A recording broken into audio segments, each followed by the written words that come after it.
Assalamualaikum warahmatullahi wabarakatuh. Perkenalkan, nama saya Rahma Aulia Putri dengan NIM 2486 2066137. Mata pelajaran Pendidikan IPS SD, dosen pembimbing Bapak Rizky Ananda MPD. Materi yang pertama, identifikasi kegiatan ekonomi dan hubungannya dengan berbagai bidang pekerjaan serta kehidupan sosial dan budaya dari lingkungan sekitar hingga tingkat provinsi. 1. Kegiatan ekonomi di lingkungan sekitar. Kegiatan ekonomi adalah segala aktivitas manusia yang dilakukan untuk memenuhi kebutuhan hidup sehari-hari. Di lingkungan sekitar, kegiatan ekonomi bisa berbeda-beda tergantung kondisi geografis dan sumber daya yang dimiliki. Jenis-jenis kegiatan ekonomi yang pertama itu ada produksi, kegiatan menghasilkan barang dan jasa. Yang kedua, distribusi, kegiatan menyalurkan barang dan jasa dari produsen ke konsumen. Yang ketiga, konsumsi, kegiatan menggunakan barang dan jasa untuk memenuhi kebutuhan. 2. Hubungan kegiatan ekonomi dengan bidang pekerjaan. Kegiatan ekonomi menciptakan berbagai jenis pekerjaan yang bisa dibagi ke dalam beberapa sektor. Sektor yang pertama itu ada sektor premier, berkaitan langsung dengan alam. Contohnya, pertanian dan perkebunan, perikanan dan kelautan, kehutanan dan pertambangan. Sektor yang kedua itu ada sektor sekunder, pengolahan hasil alam, industri dan kerajinan, UMKM atau usaha mikro kecil dan menengah. Yang ketiga itu ada sektor tersier, jasa dan perdagangan. Yang pertama itu ada perdagangan, pedagang pasar, pemilik toko kelontong. Yang kedua, transportasi, supir angkot, ojek online, pengemudi truk. Yang ketiga ada jasa, guru, dokter, tukang cukur, pemandu wisata, serta pekerja salon. Kegiatan ekonomi ini menciptakan lapangan pekerjaan dan mengurangi pengangguran di masyarakat. 3. Hubungan kegiatan ekonomi dengan kehidupan sosial. Kegiatan ekonomi tidak hanya menghasilkan pendapatan, tapi juga memengaruhi kehidupan sosial masyarakat. Gotong royong dan kerjasama. Dalam kegiatan pertanian, masyarakat sering melakukan gotong royong saat menanam atau panen. Dalam usaha kecil, sering terbentuk kelompok kerja atau koperasi untuk membantu permodalan. 2. Terbentuknya interaksi sosial. Pasar menjadi tempat bertemunya berbagai kalangan masyarakat. Aktivitas jual beli dan kerjasama ekonomi memperluas jaringan sosial masyarakat. 3. Perubahan gaya hidup. Meningkatnya penghasilan karena kegiatan ekonomi bisa mengubah gaya hidup dan pola konsumsi masyarakat. 4. Hubungan kegiatan ekonomi dengan kehidupan budaya.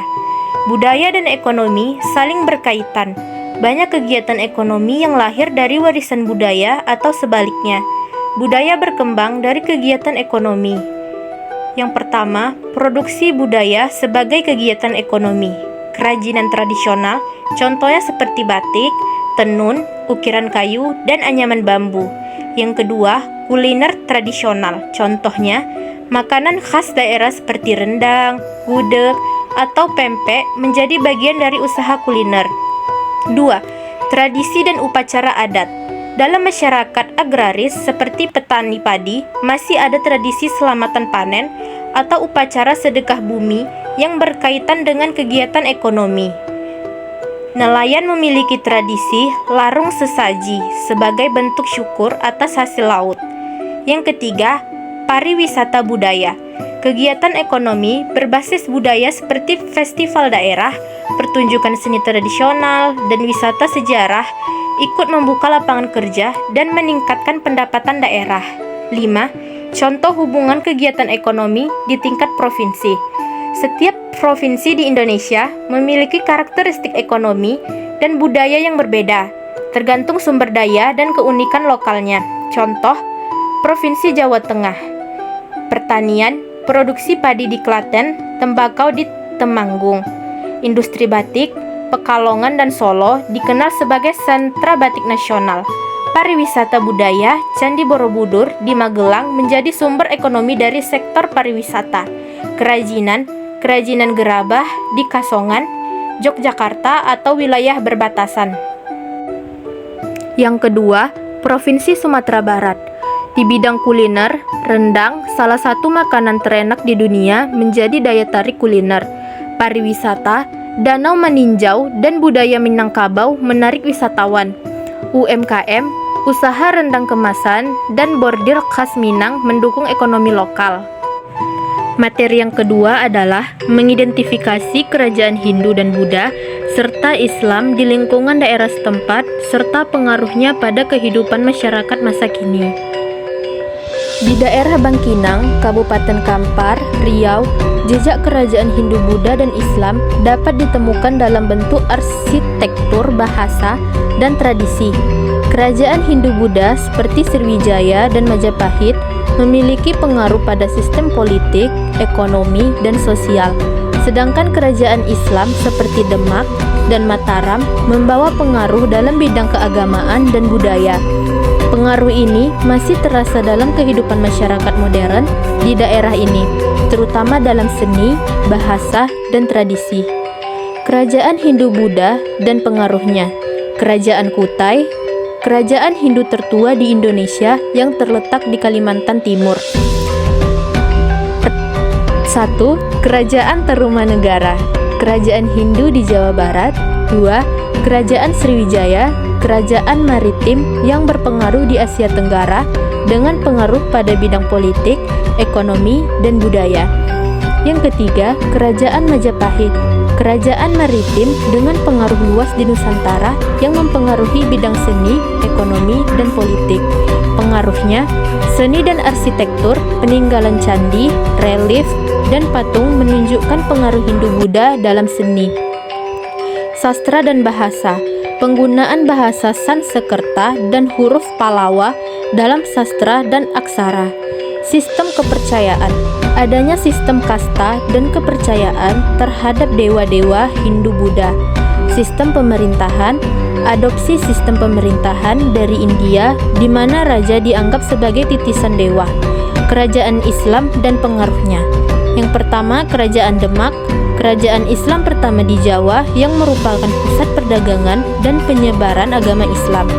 Yang kedua, Kerajaan Mataram, kerajaan Islam yang berpengaruh di Jawa dengan pengaruh pada bidang keagamaan dan budaya.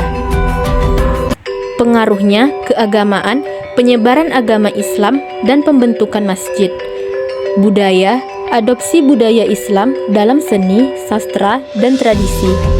Sistem sosial, pergeseran sistem kasta Hindu-Buddha menuju sistem sosial Islam. Pengaruh pada masyarakat modern, yang pertama tradisi dan upacara adat yang masih dilestarikan yang memadukan pengaruh Hindu-Buddha dan Islam. Seni rupa, ukir, dan patung yang masih menunjukkan pengaruh Hindu-Buddha, serta seni Islam seperti kaligrafi dan batik.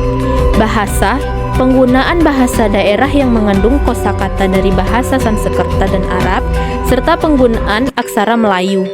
Keagamaan, keberadaan masjid, pesantren, dan tradisi keagamaan Islam yang masih dipraktikkan. Secara keseluruhan, pengaruh kerajaan Hindu-Buddha dan Islam masih terlihat dalam kehidupan masyarakat Bangkinang, Kabupaten Kampar, Riau, baik dalam bidang seni, budaya, keagamaan, maupun tradisi. Kerajaan-kerajaan Hindu-Buddha dan Islam di Indonesia tidak hanya memiliki pengaruh kuat pada masa lalu, tetapi masih hidup dalam warisan budaya, keagamaan, sosial, dan pendidikan masyarakat masa kini. Pengaruh tersebut sangat tampak dalam yang pertama itu ada bangunan dan situs bersejarah seperti candi dan masjid. 2. Sistem sosial dan tradisi keagamaan. 3. Pendidikan dan sastra. 4. Etika, nilai spiritual, dan cara hidup masyarakat. Dengan mengenal dan mempelajari sejarah kerajaan-kerajaan tersebut, kita dapat menumbuhkan rasa bangga dan tanggung jawab untuk melestarikan warisan budaya, sekaligus memperkuat persatuan dalam keragaman Indonesia. Baiklah, sekian dari materi yang dapat saya sampaikan. Sekian, terima kasih.